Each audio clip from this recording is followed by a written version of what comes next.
Урматтуу мекендештерим, бүгүн 25 марттан баштап өлкөбүздүн айрым шаар аймактарында өзгөчө абал режими күчүнө кирди.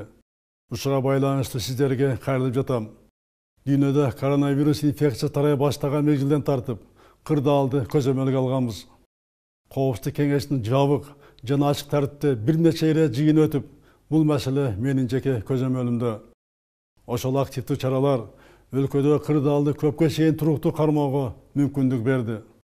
Азыр адамдардын өз ара карым катнашы тыгыз, байланышы ыкчам болуп турган заманда бул илдет башка өлкөлөр сыяктуу эле март айында бизге да жетти.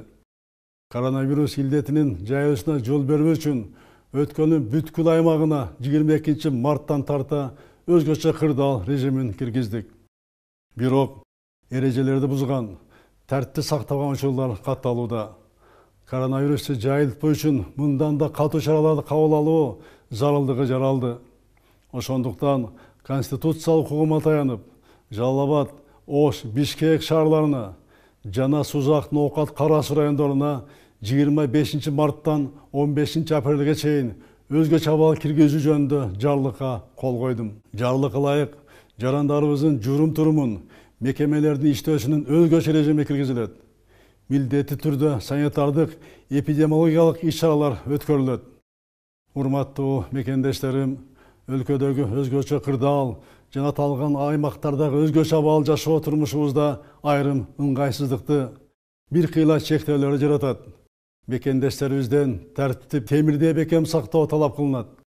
Бул илдеттин мындан ары жайылып кетишин болтурбоо максатында мамлекеттик органдар, жергиликтүү бийлик бардык милдеттерди аткарып жатат. Врачтарыбыз, чек ара жана милиция кызматкерлери күнү-түн иштөөдө.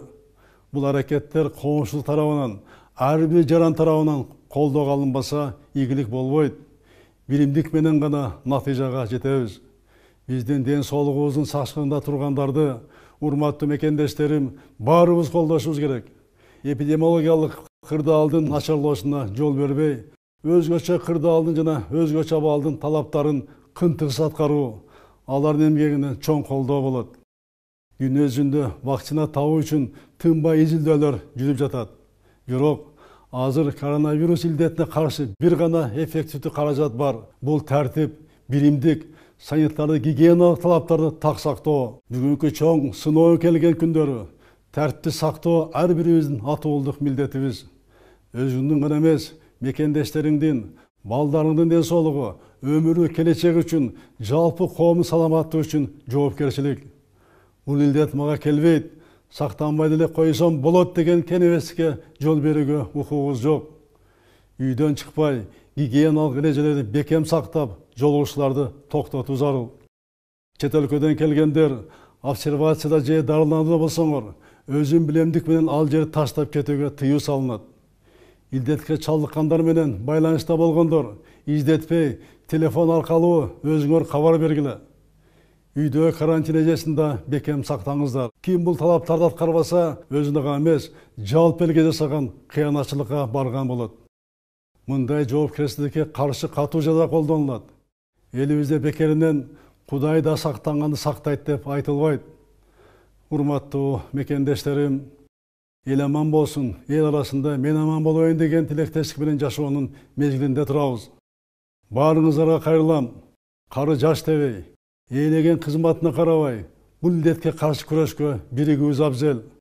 Ар бир мекендешибиз карантиндик тартипти, медицина талаптарды катуу сактоо менен улутубуздун саламаттыгын коргоого өз салымын кошот. Күнү-түн аракеттенип жаткан ар тармактын кызматкерлерине, биринчи кезекте дарыгерлерибизге дагы бир ирет ыраазычылык билдирем. Алгачкы күндөрү медиктерибиздин ишин камсыздоо боюнча кемчиликтер болгон. Андан кабардармын. Республикалык штаб кырдаалды жолго коюуда. Урматтуу дарыгерлер, сиздердин күйүп жанып, башкаларга ишеним берген эмгегиңерди жалпы журтубуз бийик баалайт. Сиздерди мамлекет камкордугуна алат. Азыркы иш-аракеттерди күчөтүлгөн тартипте улантууну суранам. Азыр баарыбыз чоң сыноодобуз. Жарандарыбыз тартипти сактаса, ишкерлерибиз кырдаалга жараша эл алдындагы атуулдук вазифасын аткарчу мезгил келди.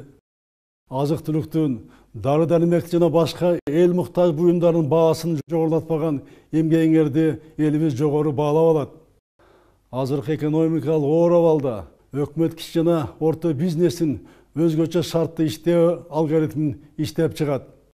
Комплекстүү антикризистик планды кечиктирбей тез кабыл алуу керек.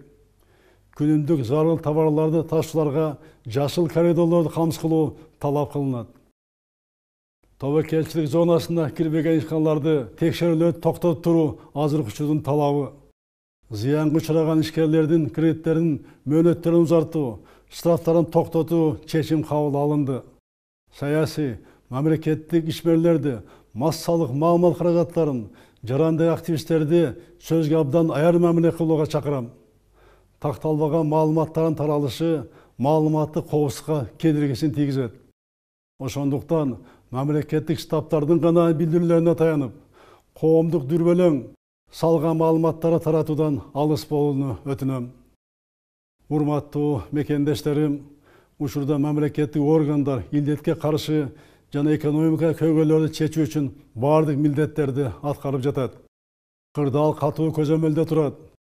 Биз Айкөл Манастын урпактары кылымдарды караткан кар тарыхыбызда мындай сыноолордун көбүн жеңген элбиз.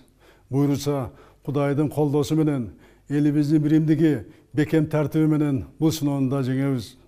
Учурдагы кыйынчылыктан ынтымагыбызды бекемдеп, экономиканы жаңылап, адамдык абийирибизди тереңдетип, улуттук ар-намусубузду бийик кармап чыгабыз деп ишенем. Азыркы учурга түшүнүү менен мамиле кылган ар бир мекендешиме ыраазычылык билдирем. Сүйүктүү Кыргызстаныбызды жараткан Кудайым өзү колдоп, элибизде аманчылык, жергебизде тынчтык болсун.